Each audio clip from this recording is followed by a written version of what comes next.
This is episode 7 of the Disruptive Love Podcast. I'm David Bennett. And I'm Jonathan Bennett. Our goal is to positively disrupt the bad in dating and relationships. So please join us by subscribing to this podcast, disruptive.love, and following us on Twitter and Facebook at Disruptive Love, one word. Also, we want to thank Joshua Wagner who's producing all this and making everything look great. Today we have as our guest Rebecca Lempke. She's an Oklahoma native and grew up in a tiny, conservative, homeschooling Christian community where the virtues of modesty and purity were a large focus of her childhood. She's the author of the book The Scarlet Virgins and a public speaker, wife, and mom. And she's focused on helping victims of spiritual, mental, physical, sexual, and emotional abuse from a Christian perspective with a holistic focus on Jesus, not a set of legalistic rules. With her book, The Scarlet Virgin, she takes on the legalistic purity culture within Christianity with intimate vulnerability and love. So welcome, Rebecca. We're glad to have you here. Thank you so much. So let's start by telling us a little bit about why you decided to write a book about purity culture within Christianity, and maybe explain to our guests who may not know what purity culture even is. Right. So I grew up in sort of this homeschooling community. There was a couple different groups that we were a part of, but as I grew up, purity culture really started to become a big cultural phenomenon again. I was a 90s baby, and most of what purity culture was happened in the 80s or so, but there was sort of the second wave of it that I got exposed to with things like Joshua Harris's I Survived, I Kissed Day and Goodbye, and some stuff by Bill Gothard. And essentially, purity culture is distinct from the purity movement, where in, I believe it was the 80s or 90s, there was this uptick of teen pregnancy rates. And so it was actually a government-funded way to bring teen pregnancy rates down to encourage kids not to have sex. And so the purity culture is a little bit different from that. What that looked like was, instead of kind of abstinence-only teaching and things like that, which were a part of purity culture, you also had sort of this overreach where, hugging, kissing, holding was sinful, considered an emotional STD. If you had a crush, you were supposed to marry that person, or you would end up bringing an emotional STD into your marriage. So it was very radical, and it basically had a lot of overreaching things that even went further than what it intended. So, for example, there were things like for rape victims, they were told that they were impure because they had had sex before they got married, and they could never get that back. So there was a lot of different messages. If you had done anything before you got married, including having a crush, you were damaged goods. And so my book, I ended up writing it because of the ramifications of these kinds of teachings, where it's solely focused on what you've done or what you haven't done sexually, and not focused at all on God and what He's done for us. So for me, this manifested in an eating disorder, a very deadly eating disorder. I had some compulsion towards self-harm, depression, anxiety, that sort of thing. My friends also had very similar issues. Some got into alcohol and drugs because of this, and worse forms of self-harm, suicide attempts, things like that. And it kind of came to a head with me when I had just delivered my son at 19. Within that year, I went through a lot with the friends I had grown up with, and I saw some of the things that they were going through where they had decided it's sex or God, and I'm going to have to choose one. And so they apostatized from the faith over this because, attraction is sinful, and that's what we were taught. And so they realized that there was some not good things coming out of it, and they couldn't reconcile or discern and separate those. So they decided to leave the faith, and some tried to commit suicide again. And so between 19 and 20, I started writing this book, and I never expected to actually publish it. I floated a couple chapters to some friends, and they told me, you need to finish this. The world needs to see this.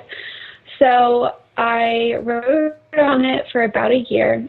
and I basically wrote it for about 5 people that I grew up with, where I told myself, somebody's got to say something, and if I have to be the one to do that, then so be it, as long as it hopefully helps them stay in the faith and hopefully keeps them on this earth.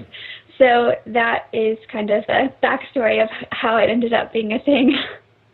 I will say that David and I know a lot about this. He's going to get into this in a second, but I have to say, I recognize a lot of what you're saying, but for a lot of our listeners, this has to almost be like you speaking Greek to them, and if they're not Greek themselves, because it's so foreign, I think, to even like more, I guess you could say, mainline denominational Christians. What you're saying just would probably strike them as so foreign and even like absurd, the idea of I had never heard the emotional STD. No. I think a lot of people would have that, but that's another story. As long as there's emotional penicillin available, that's true. We're okay. But quit making me laugh. But even like this idea of like a crush. You have a crush and you have to marry that person. I can tell you that if I married my first crush, I don't even know who it is, but I can't remember. But I can tell you if I married that girl, it would be a total and utter disaster without even knowing who it was, because I know how crushes work and how relationships work. So you had people who literally chose, so they felt backed into a corner kind of, right? Like, so I have this natural desire, being attracted to someone. I have a natural urge maybe to kiss, whatever, and they literally they created a wall between, I can either choose God or being kind of a sexual being, you might say, and a lot of people chose sex, is what you're saying, basically. Yes. The vast majority, I would say about 95% of my peers chose sex.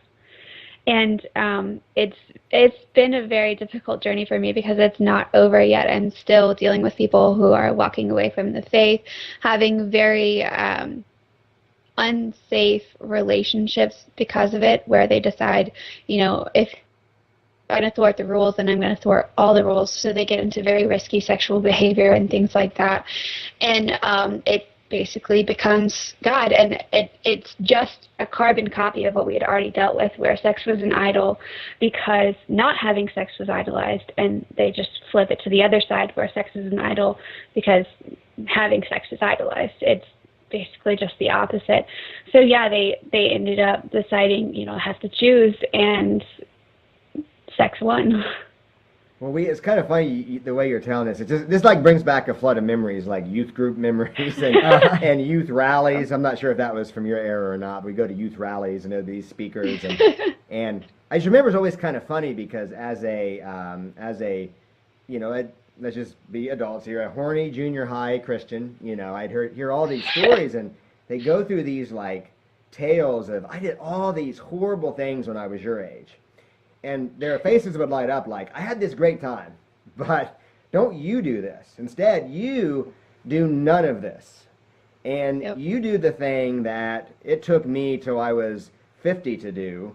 And, and even now we'd probably know it's more because, maybe his partner won't give him that, or whatever. There could be a variety of reasons why he's not, having sex at that point.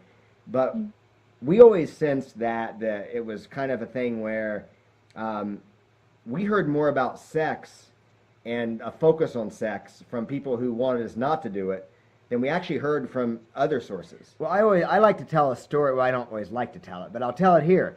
Where we went to a Petra concert, an old Christian rock band, and I remember I bought a shirt, this was 6th grade, that said, I'm not doing it, and it had all these reasons why I was not having sex. And as we kind of talked about earlier, wearing that shirt was probably the number one reason I wasn't. But I was in 6th grade, and I was definitely a late bloomer. I didn't even know what sex was. I was into, video games and childish stuff, and yet here I was advertising about, well, I don't want an STD. I didn't know what an STD was. This is not an emotional one, but a regular one. And like all these bad reasons why I shouldn't be having sex, I didn't even know what sex was. So in a way, it wasn't the secular culture and all the sexual influence that put it on my radar. It was the Christian narrative. So why do you think that is? Like, if you had to come up with an explanation, why is it that of all the topics that you can focus on as a Christian, and there are a lot of good ones. I mean, Jesus spoke about a lot of different topics. Why is it that sex gets singled out so much, you think? I think it's because it's a very unique one. Even in the Bible, it's talked about in a lot of unique ways compared to the rest of them. Like, for instance, Paul talks about it quite a bit, where it's better to marry than to burn. It's distinct. It's not something that I would say is elevated above every other sin. It's just distinct because when you do that, you're harming your own body, and there's other implications as well. For example, I talk about this quite frequently because it comes up a lot, but sex is one of the most intimate things here for us on earth. And so for that to be messed up and for that to be in the wrong context can drive us away from God. And it did with purity culture, and sometimes it does with sexual morality as well, because for us, that is the closest we have to understanding intimacy with God. And, that's a little bit more complicated, and obviously it doesn't entail sexual things, but I think that's why it's something that people focus on so much. And I know for my generation, our parents caught the tail end of the sexual revolution. And so they saw a lot of crazy things. Mm-hmm. Yeah. And they really wanted to focus on pain avoidance for us in relationships. They believed that there was a way to avoid pain. And so because of their own experiences, they got very hyperbolic in their rhetoric, trying to keep us away from getting hurt when it came to love and sex. Well, and there's a book that's very influential in the purity movement, and you might even call it the Bible of the purity movement. Over the Bible, and it's called I Kissed Dating Goodbye by a guy named Josh Harris. And back when David and I were experiencing this in college, we would even joke that a lot of these people would carry around Josh Harris's book more than they would actually carry around the Bible. And for those who don't know it, he did advocate, like you mentioned earlier, that you can't, even holding hands before marriage is wrong. You got to save your kissing before marriage. And David had a Bible study leader basically tell him that he couldn't hold hands with a girl before marriage because he would hold hands and want to have sex with her.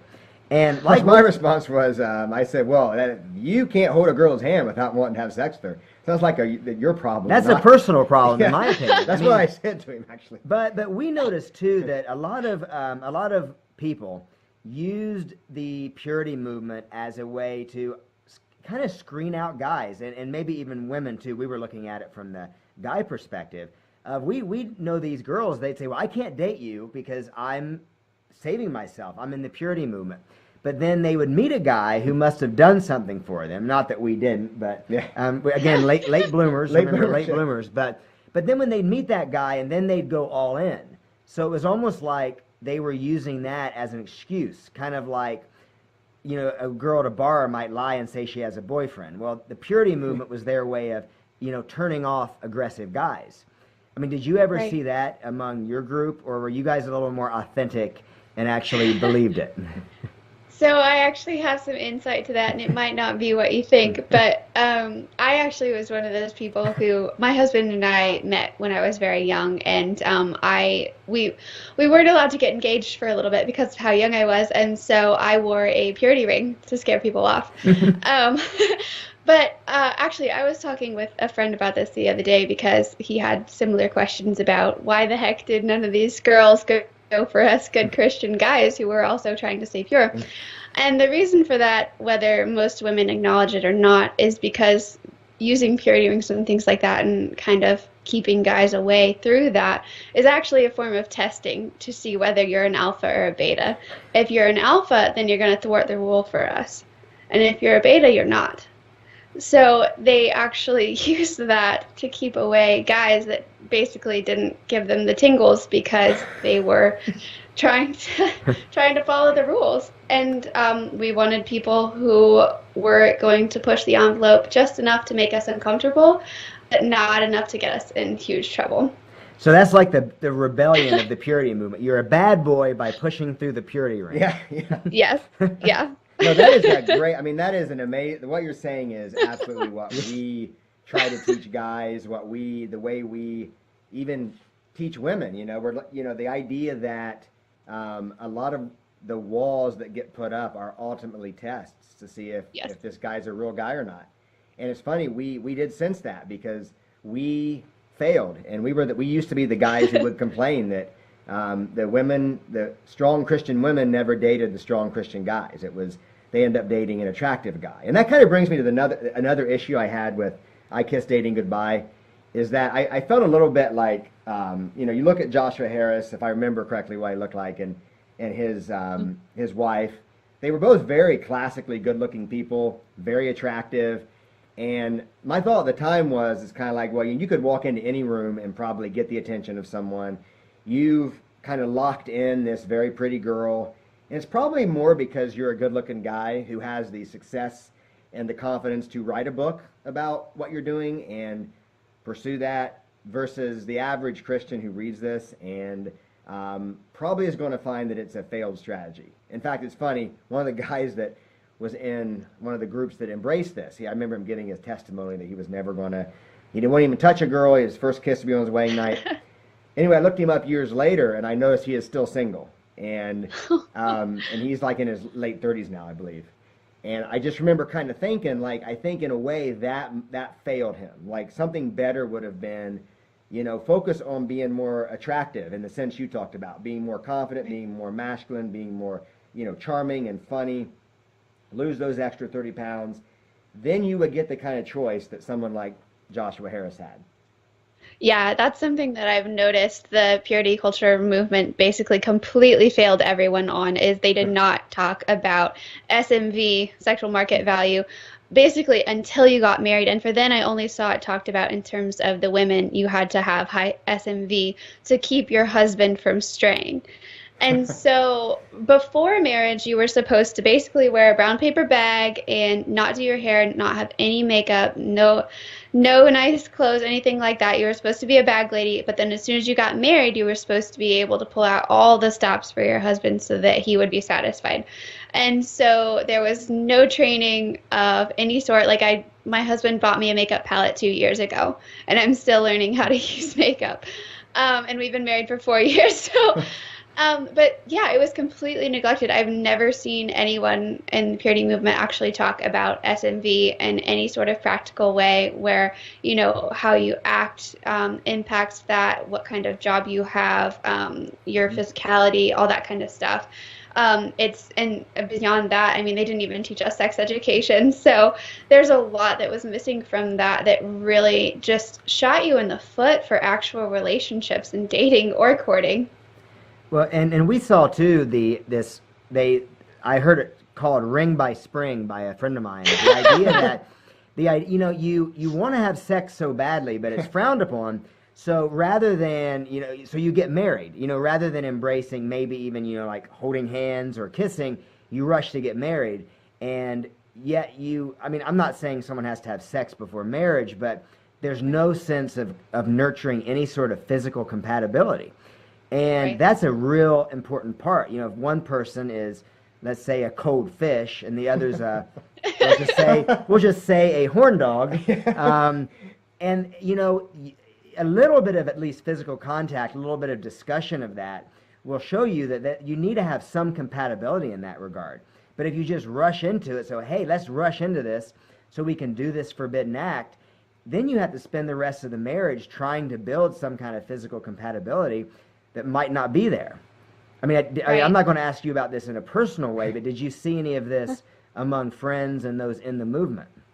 Yes, absolutely. And one of the things that a lot of us have come to realize after the fact is that not only is that very frustrating and very dangerous just for, the happiness in your marriage, it's also very dangerous because we are attracted to people for a reason. There's a reason that we have sexual compatibility with people, and a lot of that has to do with whether or not you can bear healthy children together. So there's a lot of practical aspects of that people just completely overlook, and it's, oh, you're you're not supposed to know what they look physically. It's what's on the inside and stuff like that, and that's absolutely not true for men or women. Physicality is important for a happy marriage, and luckily I don't have that problem. My husband's gorgeous, but but I do know people who have really beaten themselves up over ending relationships where they just weren't physically attracted to somebody because of that. Well, we like that you're delivering these truth bombs, because what we say all the time is that, like, whenever someone says, and like a woman will say, I want a sweet guy, I want a caring guy, I want a guy that treats me like a princess. What we always say is add "and is attractive" to the end of all those statements. Yes. And that will encompass what she really means. Yeah, we were shocked that, women cared more about our biceps than our Bible reading. And, they would date these guys who, their idea of using the Bible might have been to prop up their table, if they even owned a Bible. But yet we were here like teaching Bible studies and being diligent and dutiful and following the rules. And yet they tell, no, purity culture, I can't date. I don't date. But then when the right guy came around, it was like, I want to marry him, I'll date him, I'll become like him, do what he wants me to do. And we resented that for a little while. Well, what we noticed too, and I kind of want to ask you if you've seen this, is our experience in a lot of settings, even growing up to a degree, was that what you saw was a lot of very dedicated women who were very active in the church, and a lot of the guys they were with just didn't go to church. There were some women in our church, we didn't even know they had husbands. Yeah. Because we never saw them. And the same was true in college even. It was like there was this disconnect. It was this very pious woman would be dating, this kind of bad boy who, was even maybe hostile to religion. And so I guess, let me ask you, because you've been very realistic. We've heard, the term SMV being brought up. We're very impressed by that. But, so let me ask you this. Do you know any case of a woman who dated a guy with a low sexual market value because he was pious? Because I have never really seen that. No, I can't think of one example. Yeah. No, I've seen the opposite, but no, not that way. And that's, I think, what you're right. The purity movement, I kiss dating goodbye. It works if you're attractive. I think it works if you have that ability to get a woman or man who, you can say, okay, I attracted them, I met them, I will traditionally court them, we'll be married in 6 months, and everything will be great because we're both hot individuals who, were kind of lucked into it in a way, because I don't know if a lot of people put a lot of effort into it. They may have good genetics, they may have just been athletic, whatever. But the average Christian, we've been talking about some examples even before we got here about Christians we know who've kind of bought into that, and it's not just that one guy. There are a lot of them who are well into their late 30s and early 40s and still single because of this philosophy. And I don't think they're happy about it.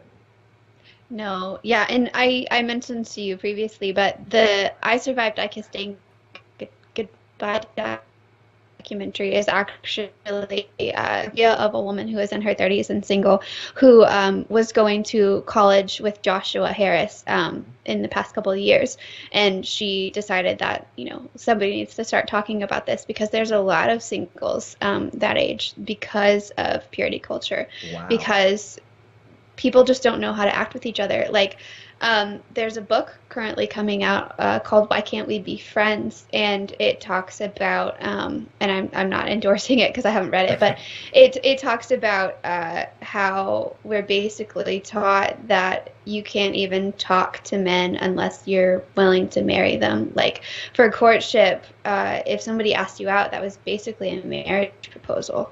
So you don't learn how to interact with each other.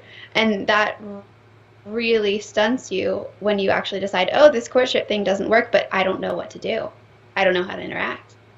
Wow, I never really, we thought of some anecdotes, but I could see if you really embrace that, there are probably a lot of, we went to a dating event to help out, to do some work at, that was a Christian singles dating event. And honestly, our assessment was that there were a lot of older individuals there who just seemed to not have the skills, the social skills to talk.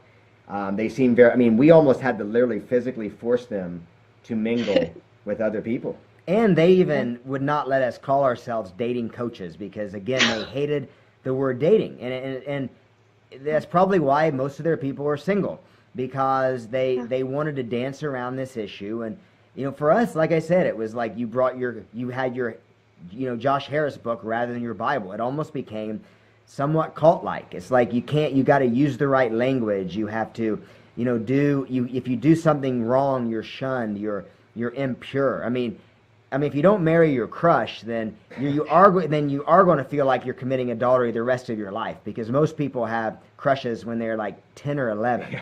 I mean, it's just I see why people, if they believe the choice is this or God, this is their version of God, and it's this or sex. I really see why they pick sex, because it's so unrealistic and so burdensome that you really almost have to choose one or the other.